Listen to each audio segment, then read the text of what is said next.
Om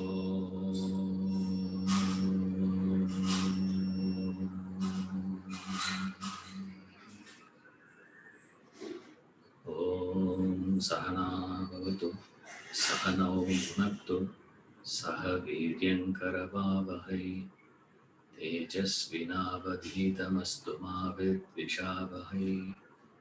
Om Shanti Shanti Shanti.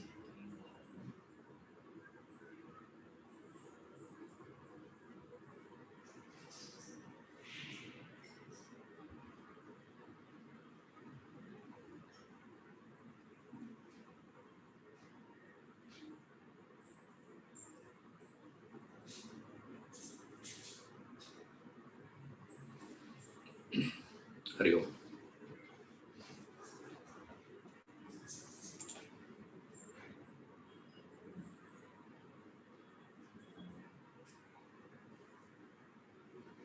Starting this new chapter, Renunciation, chapter 13.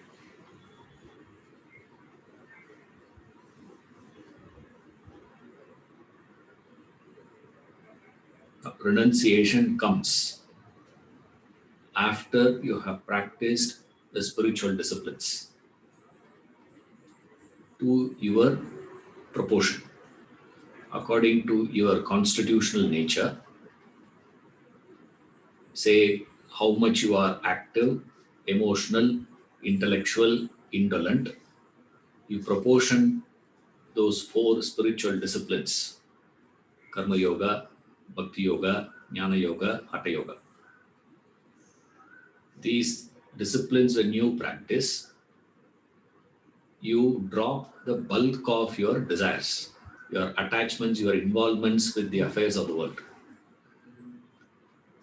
That state of inner resignation is what is referred as renunciation, sannyasa, or tyaga,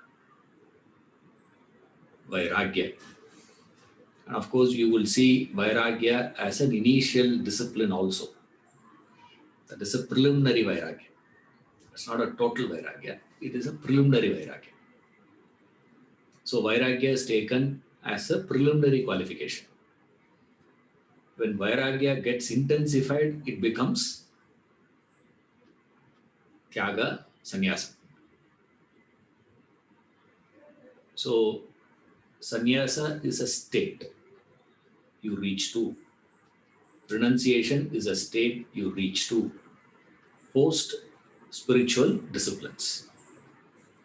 To do the discipline, to practice the spiritual discipline itself, you require X amount of detachment. That is the initial vairagya. Initial vairagya is a general distaste, is what is referred as vairagya, in a simpler language to understand. You need some distaste with reference to the affairs of the world. If you're totally involved in the affairs of the world, then you cannot. You don't even start your spiritual journey. Right? You need some disinterest. What is this, man? That sort of thing. Okay, I got it. So what? That general disinterest, that's about it. It's not that you are totally dropped it, but you are disinterested, your disinclination towards the affairs of the world. That is vairagya. Now, sannyasa is an advanced stage. Sometimes it is referred to as tyaga also. So it is renunciation. In Sanskrit, we use 2 words to refer to as tyaga or sannyasa. Now he is going to be discussing what is renunciation first. The first topic, what is renunciation? Renunciation is the quintessence of spirituality, the sap of religion. The spirit of renunciation instilled by Vedanta paves the way to enlightenment. Yet, the subject of renunciation is seldom spoken of in religious institutions, a topic which hardly finds a place in spiritual discussions. And the concept of renunciation is totally misconstrued. The idea of renunciation is repulsed by the modern society. The thought of it is dismissed by people as something repugnant. The beauty and grandeur of renunciation has been transformed into an ugly caricature.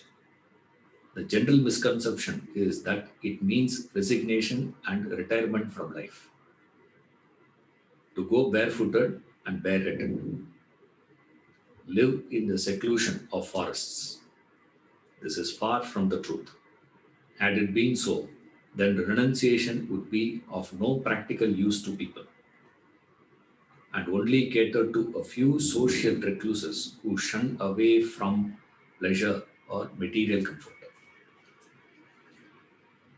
Ironic as it may seem, renunciation is meant for one and all. It has to be practiced in business and home, in everyday life, in the din and roar of the marketplace. It is the solace of life, it will be the solace of death. In its true form, renunciation provides the greatest consolation to those who suffer from worldly attachment and desire. And when intensified, it draws out the divinity in the human being, animates him to bring about a reintegration, a reunion with the Supreme Being. Renunciation is the fragrance of a spiritually evolved person, releases while performing his obligatory duties and responsibilities. The sublime trait of renunciation ought not to be reduced to weak resignation. Those equipped with this great trait stood out as spiritual stalwarts in the world. Now, first he is explaining what is renunciation, how we are misunderstanding, and then he is going to be deriving what is the meaning of renunciation. Now, generally he says there is a misunderstanding. The general misunderstanding is people say the moment you say renunciate, straight away you look into the dictionary. Dictionary says what renunciation means leaving. So sannyasa means what? Pack off from the house. That's all. You see, this is the simple understanding. So it doesn't require any great application and all those things. But then he says the problem in that idea is if it means so, then it is not for everybody. But then we say spirituality should be practiced by everyone. Right? Spirituality is not for everyone. If you say, then there is no problem. Then you can take that meaning to be renunciation. Right? See, everyone need not become a engineer. Everyone need not be studying medicine. There's no necessity. So only selected few will be studying engineering, selected few will study management, selected few will study carpentry, selected few will study this. Each one will do. That's about it. There's no necessity that everyone should study. But when it comes to spiritual, when it comes to religion, we say this is not for selected few. This is meant for everyone. Now, the moment you say it is meant for everyone, then it should be possible and applicable in every situation to everyone. Even a doctor should be able to practice renunciation. Carpenter should be able to practice renunciation. The person who is working in the temple should be able to practice renunciation. If everyone is not able to practice, then it is not practical. Or else you have to change that. Or else you should say from the beginning itself, you should say, see, look here, spirituality is not for everyone, man. It is meant for only few people. Only select few can study. Others, Allah cannot come to spiritual. So go your way. If you say that, then there is no problem. The moment we change our stand, then this issue comes into picture, he says. Then how can you call this as a practical philosophy? And renunciation being the crux of the whole thing. Then he goes on to say, what is the glory? What is the beauty of renunciation? The second paragraph. It is a very, very practical one. Even a bit of renunciation you practice, little renunciation you practice, you get tremendous solace, peace, happiness in life, and peace even in your death. You can live peacefully, you can die peacefully. Suppose if you say, if I renounce more and more, If I get a taste of renunciation, I can function in the world properly. If I get little more renunciation, my whole life I can live peaceful. Even my death will be peaceful for me. I don't know about others. We're not discussing how others will feel. Generally, when we die, people will be happy. That way is there. All Narakasuras only. You know, that's why we have Diwali. No, his death is a joy for all of us, not for him. But for us, it will be solace. Renunciation gives you solace. And if you get more and more renunciation, if you practice, you intensify that, then what happens? It can even take you to realization. That's what the Upanishad say. Kaivalya Upanishad. Tyakena ekena amritatvamana says. Na prajaya, na dhanena. He says. You don't get it by your family lineage. Like a lot of people get into, no? You can see politics, movie, business. Uh, even in this one also they were asking today. Couldn't you apply to the college for law? One of the questions they were asking in the interview is there any lawyers in your family? Lineage. Why, if there is a businessman, lineage. We are fourth generation lawyers. There is a pride, they have. Fourth generation lawyers, third generation doctors, actors, politician, businessman. All this you can get it by your lineage. We have very rich. Collectively, we call it as what we have very rich culture. India has a very rich culture, sir. Kaivalya Upanishad says you will not get realization because of that. You may get other things, but enlightenment you will not get. Moksha you will not be able to achieve. Okay, what about if I do great dhanam? If I do dhanam, what about that? They say then also you won't get moksha. Then how will you get moksha? There's tyakena ekena. There is no other method, man. There is only one way. Through Thyaga alone you can get it. Similarly, Isavacha Upanishad says you enjoy life through renunciation. So that's what he said earlier. It's the solace of life. Isavacha Upanishad says, Isavasyam idagum sarvam et kincha jagatyam jagat thena tyaktena bhujita. Yes. Makrita kasya suddhanam. How may you enjoy life through renunciation. Renunciation is the essence of spirituality. Now, if you want to grow spiritual, you need renunciation. You want to live in this life happily, you need renunciation. You wanted to conduct your business properly, you need renunciation. So, essence of everything is renunciation. But unfortunately, we have not probed and understood. See, there are few concepts in religion totally misunderstood. Total misunderstanding, total, delusion. There are few concepts we have. Love. No clue you have. But we keep using the word love. Love, no. What is your problem? I love you. Do you love me? You keep on asking. I love my dog. That should be told by the dog, not by you. Now they can't be calling them, pet parents now. And the way they treat the child, you don't give freedom to them. First thing, they tie that and the dog wants to go one direction, this fellow is dragging it. Imagine your child, you are dragging like that. You put a collar around the neck and drag it. What do you call that as? Slavery, isn't it? You will sue them. These animals are so innocent. They don't have the capacity to sue us.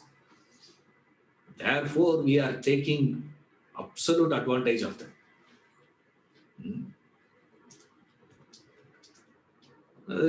Parents, I love them. God. What is God? No clue we have. But still we are so eloquent about God. Same way, no clue of renunciation, but we are so eloquent about renunciation. Yeah. Detach, renounce, give up, do this, do that. No understanding, but we believe we know it. We have understood. And that's what he is explaining first. First, he is going to be explaining how you derive it, the derivation of renunciation. Now, how are you going to live? Now, renunciation is the crux of life. Therefore, he says it is the right way. Like he says, no, living is an art, a skill, a technique. What is the technique? Renunciation is the technique of life that you need to learn, practice, and master. What is the technique? It is a knack. It is a real skill you need. What is that? I should be functioning in the din and roar of marketplace and still practice renunciation. You see, that ability to function in the world, in the thickness of the world, and not get involved. The general idea of renunciation is very wrong notions we have. And each one of us have different wrong notions. So what he is going to do is demolish one by one and say, what is wrong in that? What is wrong in this? What is wrong in this? Hence, a thorough understanding of this human quality is of prime importance in one's life and living. No progress is possible without renunciation. As you advance to the higher tones of life, you drop the lower. It is a natural progression. Your childhood traits fall off as you reach your teens. So do your teenage fascinations drop with advancing maturity. A flower is sacrificed when the fruit emerges. Thus, renunciation is a mark of growth, a symbol of progress in life. Below is a careful and methodic analysis which provides a clear picture of renunciation. So, renunciation is growth. Make a note. So, first one, renunciation is not running away. Number two, renunciation is the crux of all the aspects of life: business, life, death, moksha. Anything you say, renunciation is this. Then what is renunciation? Renunciation is growth. So keep these ideas in the background. Does renunciation mean isolation from society, retiring to secluded places? This is the first question. It cannot mean that. If so, it would be of no use to people to practice and live by. Renunciation is an essential ingredient of religion, designed for every human being for his evolution. He needs to apply it in all facets of life while interacting with the world. So, first misunderstanding. That is, does renunciation mean isolation from society? First wrong notion that we have is this. Is it seclusion? Is it not contacting? I go into the secluded places. And what do? We'll go to Himalayas. You know, or nowadays people don't go to Himalayas. Nowadays you go to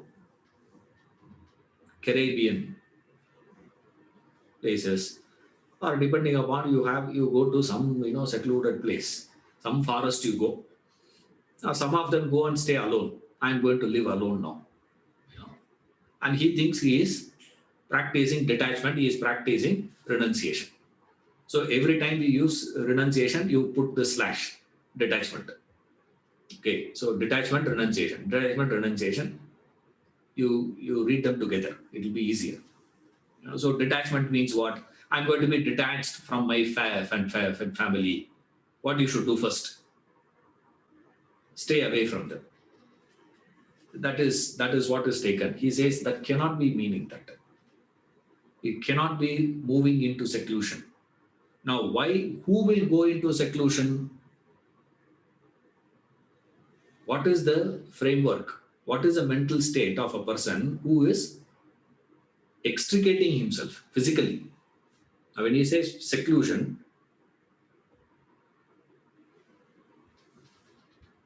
he is referring to what?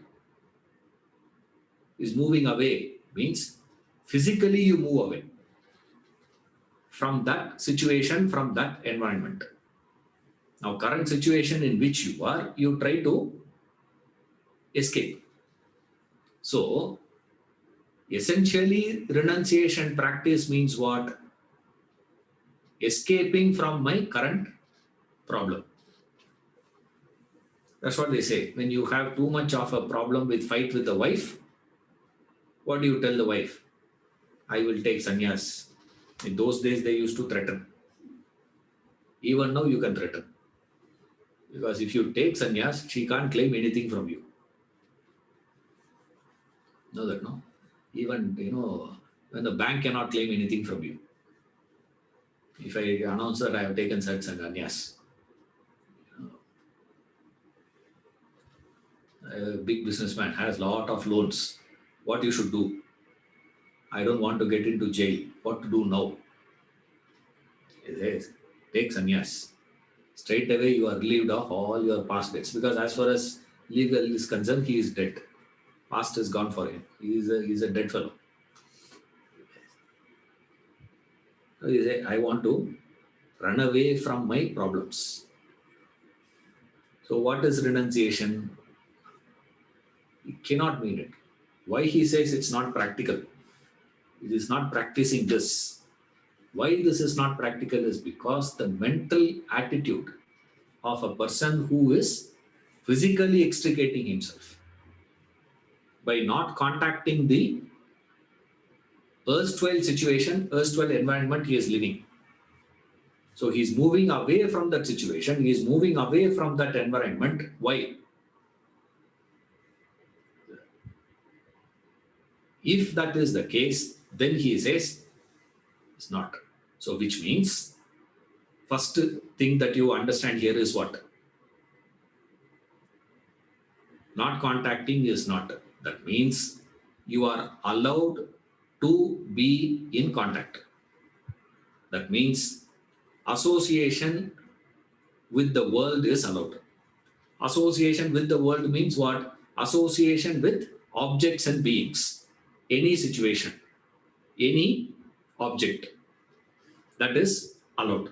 So we cannot say renunciation means not contacting. That means contact is allowed, association is allowed, relationship is allowed. So with the relationship, you can practice renunciation. So from the first question, what we derive is this. So first point we derive from understanding of what is renunciation is this. You can contact. Association is there. Next one is number 2. If association with the world is permissible, does renunciation then mean abstaining from individual possession and enjoyment of worldly objects and beings? Next question. See, you need to realize the question first. The question that he is raising is a very, very penetrative question. A lot of them do it now. You know, I will have everything, I will be in touch with all that, but nothing will be in my name. See, that is how people do. They genuinely think that is, I'm living a life of renunciation, they believe. You see, first one is they totally cut off from the market, from business, from everything. Next one is okay, contact is allowed. You can be in the marketplace, but what is not allowed? Possession is not allowed. You cannot own the house in your name. Buy the house in your wife's name. You see? If you are in India, in some other country, forget it. Okay, don't ever buy. Joint allowed.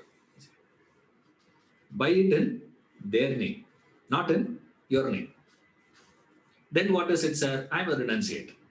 So what is that? Say, I'm not possessing. No. I'm in the world, but I'm not having anything in my name. Nothing is in my name. Therefore, I am practicing renunciation. That's what he says. Abstaining from individual possession and enjoyment. Material possessions and contacting that and enjoying. That is not allowed. So what do? You go to the party, but sit in the corner. And all these people will be partying. They will all be, having their, gala time. They will have. But what you should do? You should not be getting into the floor. They switch on the music. People get into the floor and you should not get in. Okay, you should be doing what? You can be inside that party hall, but you are not participating in the party. Individually, you are not doing anything.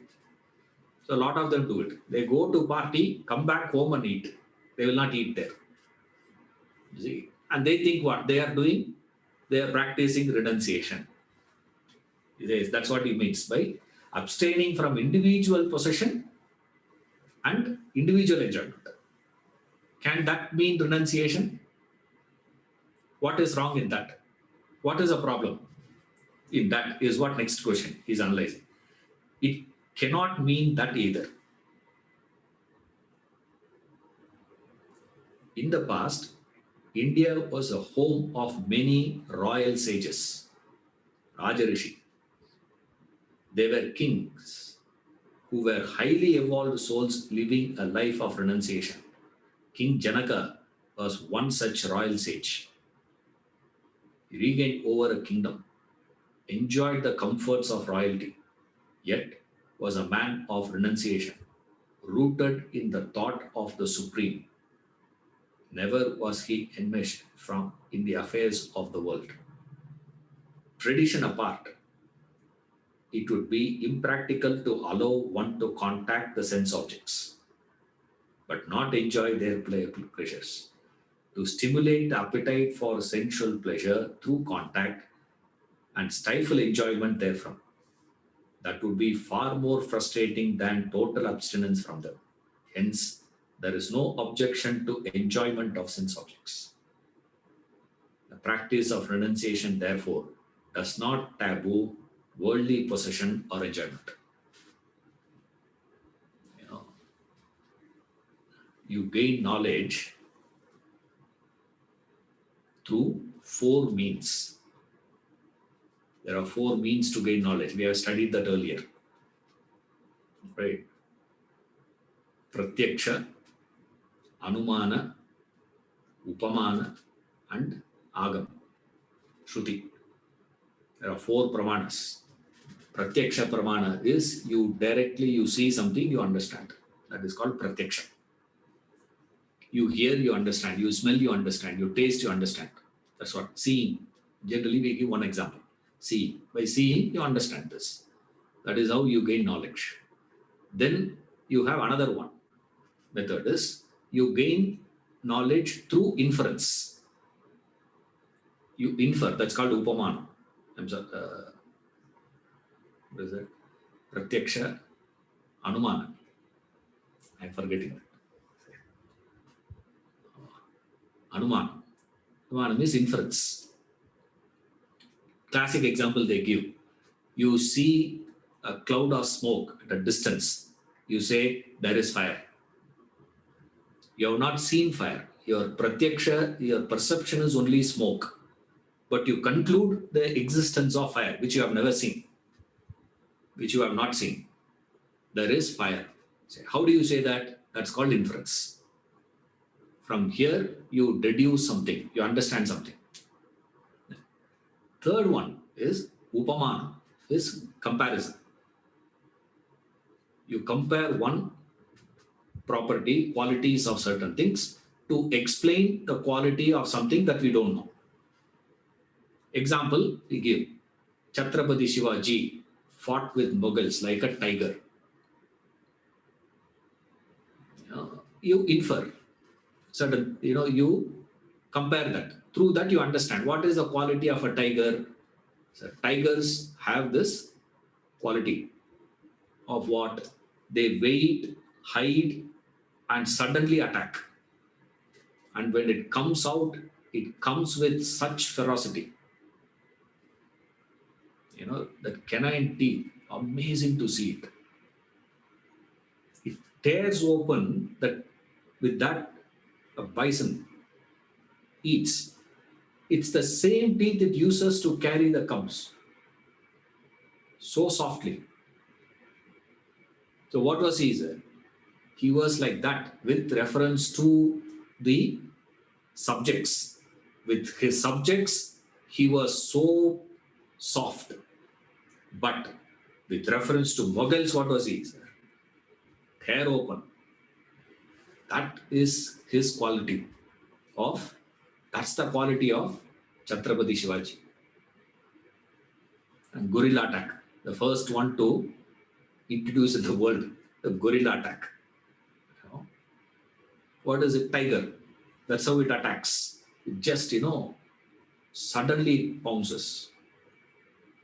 Now, this is called upamana, comparison. Because we don't know how Chhatrapati Shivaji was fighting. I have no idea. So now, through comparing with that, we understand. That is third one. Fourth one is that agama, shruti. Agama or shruti. Shruti pramana. Shruti pramana is statements of the enlightened masters. That's called shruti. Shruti means the statements of an enlightened master. Like when a virologist says this is the mutated corona virus, what do you say? You take it as what? Correct. Isn't it? Did you check? Even if you go to this one, you can't recognize. Even if we put a microscope and say, you see that, you may see it, but you can't understand. What is that? Like, very interesting to see that. Blood samples, they keep another microscope. See that. The diagnostic centers, if you go, they will not allow you. If you know someone, they may allow you. So we had a chance to see. So how do you say, which is the blood color is same for everybody.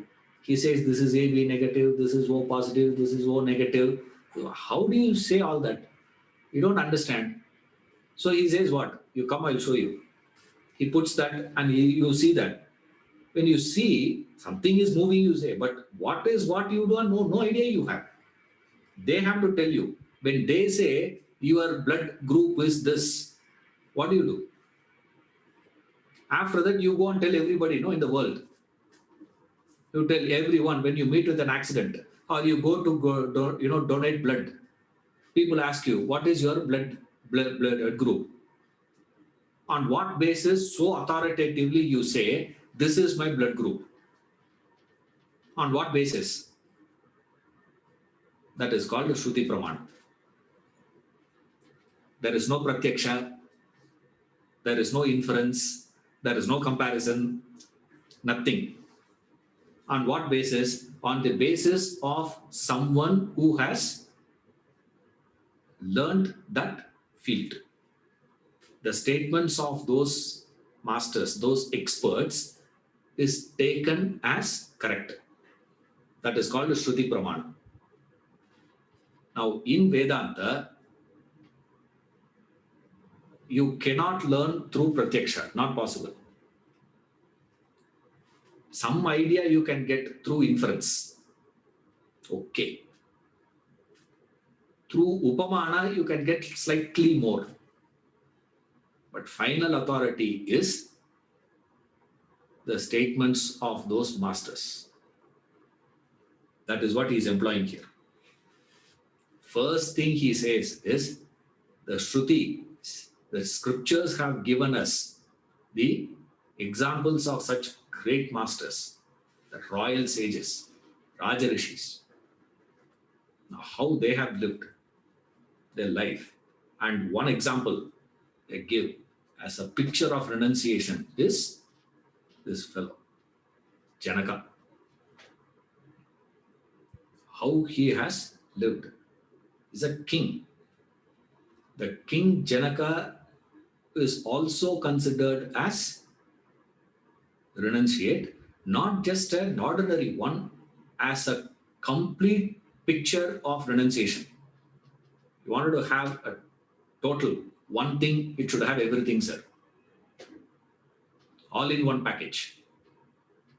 You see, there was a time once we used to use phone only for making a call or receive a call. Now what are we doing? Phone has become more of a camera now. And then it became communications. Then started browsing in that. And now I know what all they do with that. It is becoming slowly medical equipment also now. Because it is testing your blood pressure, it is testing your sugar, it is testing this. All that you have to do is what? Press your finger. It will tell you how much is your weight, how much is your fat, how much is your water. Now, in those days, we used to think phone will be used only for what? Now, how much you use phone for calling people? Now, typewriting is what you are doing with telephone now. Amazing, all in one. Same way, Janaka is all in one.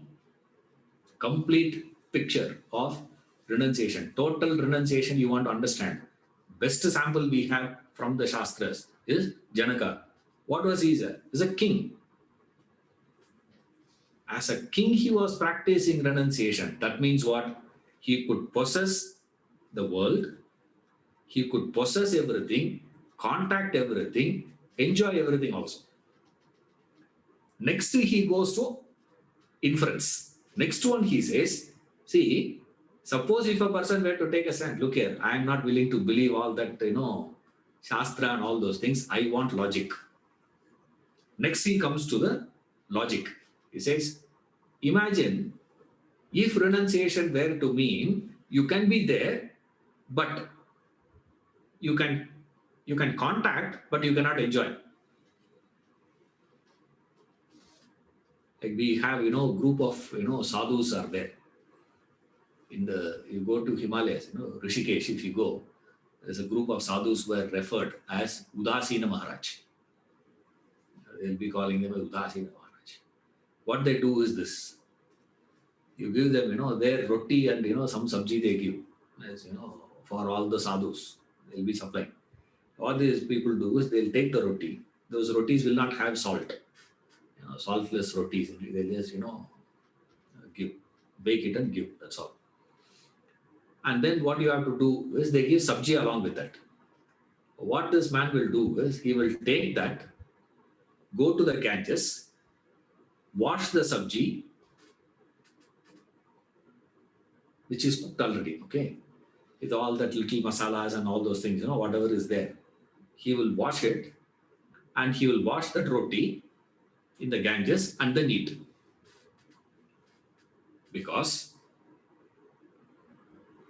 you should not have the taste of the sabji. There should not be salt. There should not be any sort of taste. How you should eat, sir? Eat. That's all it is. I'm not saying it is wrong, please, okay? Huh? But it's so interesting to see them, They believe how you should do is you can contact, but you should not enjoy. And that's what he says. It would amount to you are stimulating the senses and not feeding it. Appetizer is given and not meal. It is better to have, continued with your hunger than to give him a soup, kindle that hunger, and then say no food, go back now. That will lead to frustrated life. Now, how you have to live then, sir? Be in the world, but be a beggar. That's what it means. And he says, you can be in the world, but you cannot be associating. Means essentially all that he says is, live in the world. You don't have to go to retire to forest. You don't have to go to Himalayas. You don't have to go into the jungles.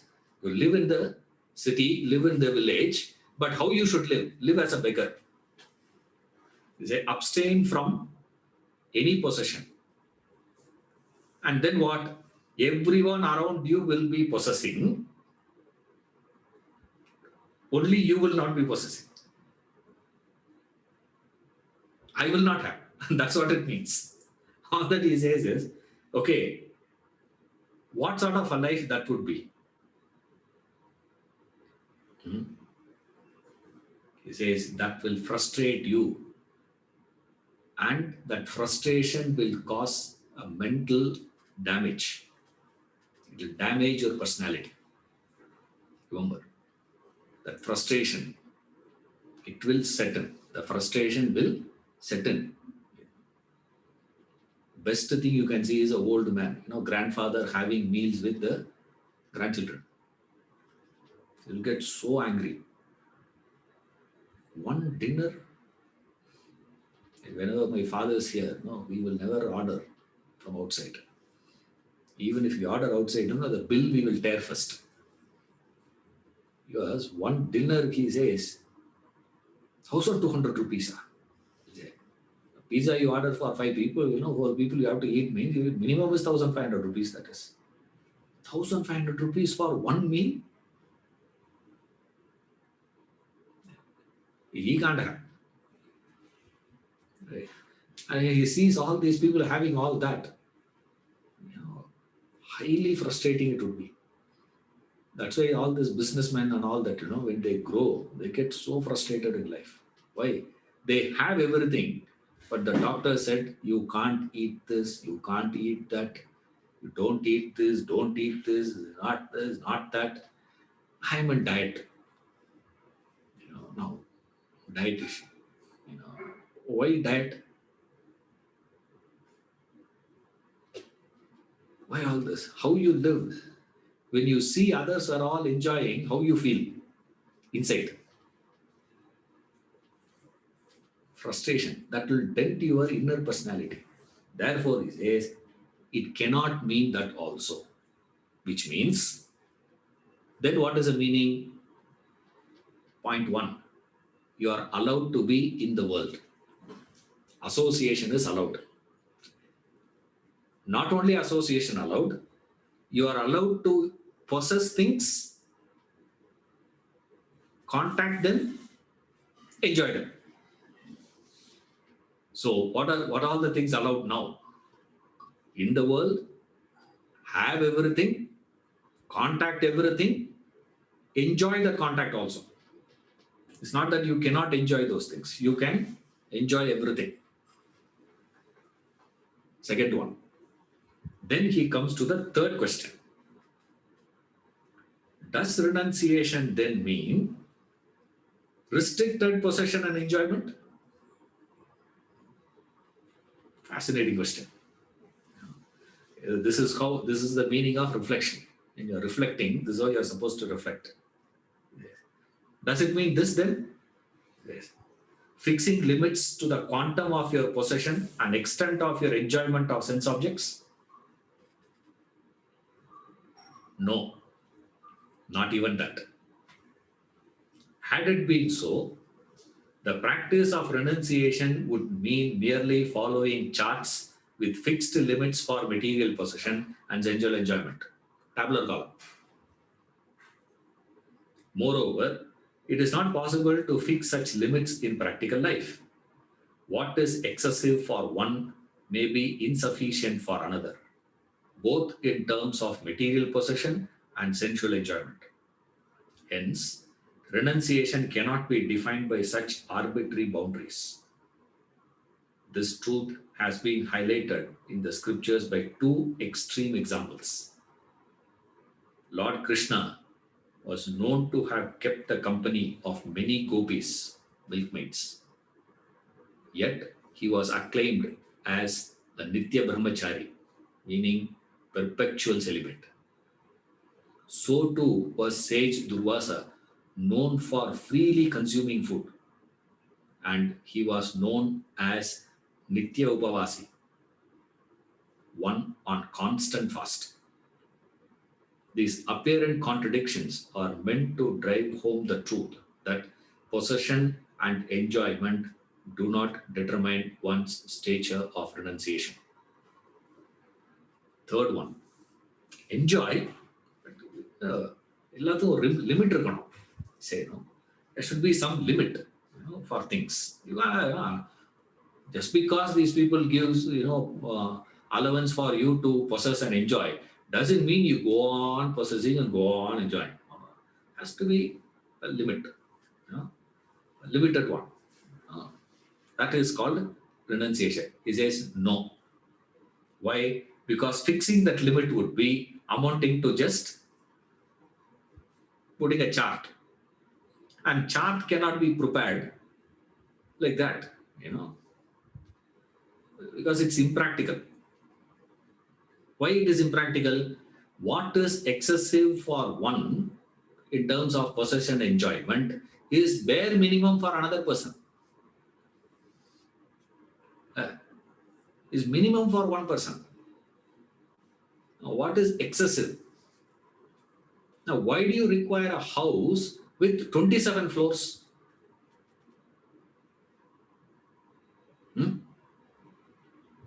To our eyes, he looks like what? Greedy fellow. Why 27 floors? You can have a good house, yeah. Palacious house you can have, correct. Now, have a big one. There's another fellow says, I am buying an island. Now, we are discussing in terms of square feet. Right? He is thinking in terms of buying few islands. There are 7 islands, we have. One island here, Caribbean one, this side one, that side one. We go for like that. And another fellow says, I am planning to buy, chopper. Yes. Now, why do you want to have all those things? That's minimum for him. For another person, just a double bedroom flat itself is what? Is something, oh my God, it's too big. Now, maintaining that is so difficult, I tell you.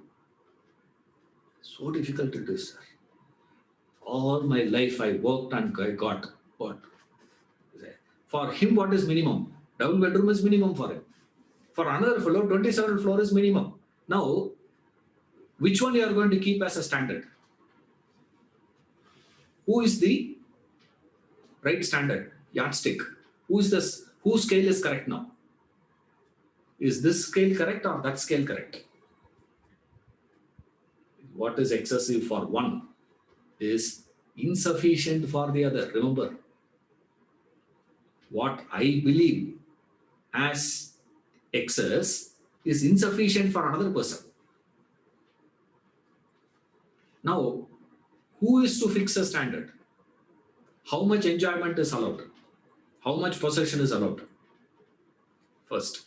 Then he goes to again Shruti Pramana. he goes to. He says, look at the example given in the Shastras. Fascinating example. You know, this Krishna and Durvasa. In fact, it's not that he just, talking about this gopis. He actually married 16,000 wives. They say. 16,000 wives. Oh my God. I said, he must be Purnavatar only. To have managed 16,000 wives and lived a happy life. One ne tadinginato. Struggling with one. 16,000 he managed comfortably. How now? And the best part is his nickname is Nitya Brahmachari.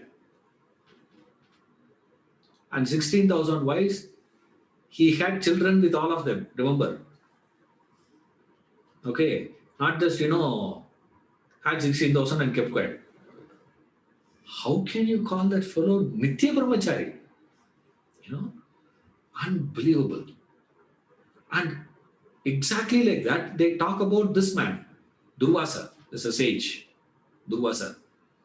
The sage is a peculiar fellow, Durvasa. And a lot of them confuse Durvasa and Vishwamitra. They're not the same. Durvasa is a different rishi, another rishi. And Durvasa also is known for two things. 24/7 hunger. He is eating. Always eating. He uses his mouth only for two things. One for eating, another one is for cursing. Anything happens, he will get angry. Drop of a hat, we say anger, no. And his anger is not normal. Extreme anger he is. And beauty is, this is the difference between Vishwamitra and Durvasa.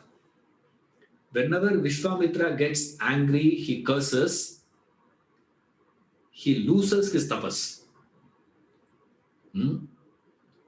Durvasa, more and more he curses, his tapas increases. I don't know how that is possible. You lose your temper, his tapas increases. Now, what equation that is? Same way, he will go on eating. But what is it, sir? His nickname, Nitya Upavasi. Upavasi means faster. One who is constantly fasting. Nitya means every day, permanently. Permanently fasting. Please. Right in front of your eyes, he is eating. And he is asking for more actually. Feed me, feed me, feed me. He says, that fellow is called as what? Nitya Upavasi. Fellow who had 16,000 wives and, any number of girlfriends. Which means official and unofficial. That's what it means. He is called as what? Nitya Brahmachari. You call Hanuman Brahmachari, okay. Or, Naishtika Brahmachari, Hanuman, Bhishma, all that is okay. Now, Krishna is known as a Brahmachari is unbelievable. So what does it mean? That's what he says.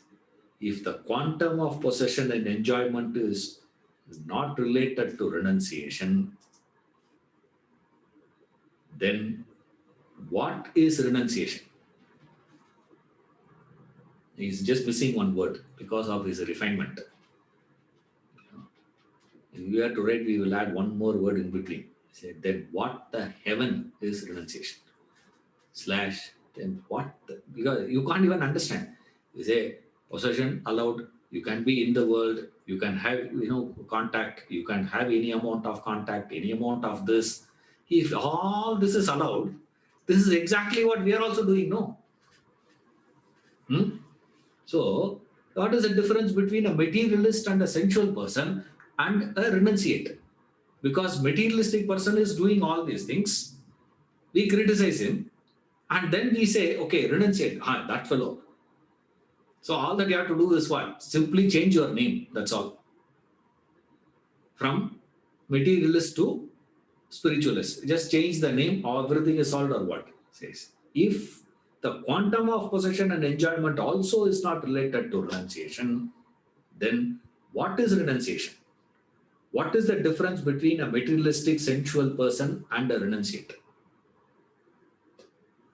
This is the crux of the problem. Go over the above analysis carefully. It becomes evident that renunciation is not severance from the world, nor does it mean abstinence from possession and enjoyment, nor restriction and limitation imposed upon the quantum of possession and enjoyment. Hence, you could remain amidst people and prosperity. You could acquire, possess, and enjoy objects and beings without imposing any restriction or limitation, and yet be a renunciate. If one is allowed to enjoy all these liberties, what then does confer the status of renunciation upon an individual? You can find that out by studying your own past experiences in life.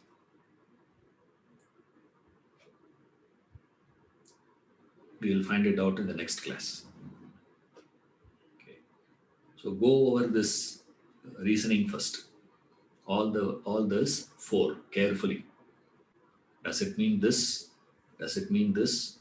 Does it mean this? If it means, then what? What is the implication? If you say, yeah, this is what it means, then what is the implication of that?